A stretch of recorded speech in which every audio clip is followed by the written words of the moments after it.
Today we're going to figure out who ate all the cookies.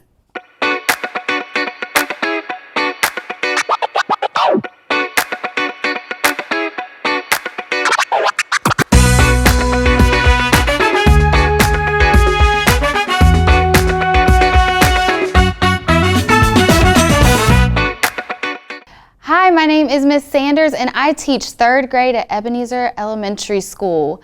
So today what we are going to be talking about is how we can use multiplication and division in the real world. We're going to read the book, The Doorbell Rang, and with this book we're going to see some real world examples of multiplication and division. Do you think you can find them? Let's start. The Doorbell Rang by Pat Hutchinson. "I've made some cookies for tea," said Ma. "Good," said Victoria and Sam. "We're starving." "Share them between yourselves," said Ma. "I made plenty."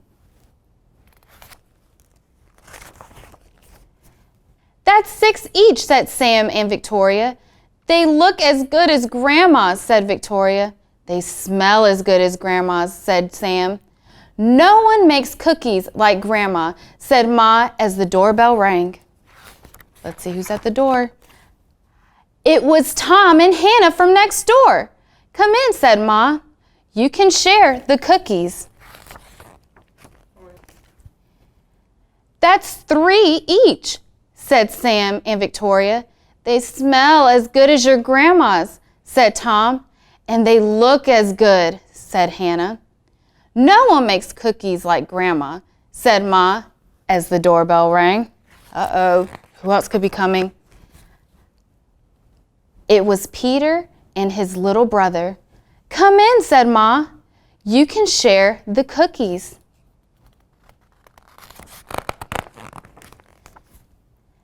"That's 2 each," said Victoria and Sam. "They look as good as your grandma's," said Peter. "And smell as good." "Nobody makes cookies like Grandma," said Ma as the doorbell rang. It was Joy and Simon and their 4 cousins. "Come in," said Ma. "You can share the cookies." "That's 1 each," said Sam and Victoria.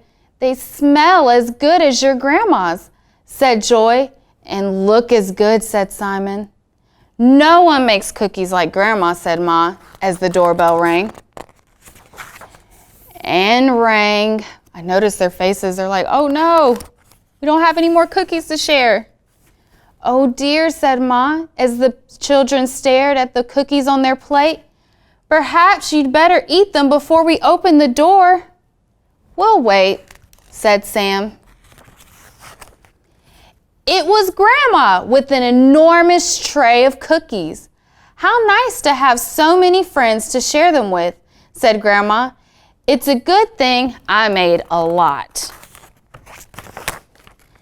"And no one makes cookies like Grandma," said Ma as the doorbell rang. So as we were reading the story, there were a couple of examples of using multiplication and division. So I'm going to show you the first one. When they first began the story, it talked about how Sam and Victoria had 6 cookies each. Now that means that they had 2 equal groups of 6. That would be an example of multiplication because we have 2 groups and there are 6 in each group. So altogether, we would count these out. 1, 2, 3, 4, 5, 6, 7, 8, 9, 10, 11, and 12. So we have 2 groups and there are 6 in each group. So in total, we have 12. Now, what happens is that the doorbell rings again and Tom and Hannah are at the door now. So since Tom and Hannah are at the door, they can't just share with 2 people.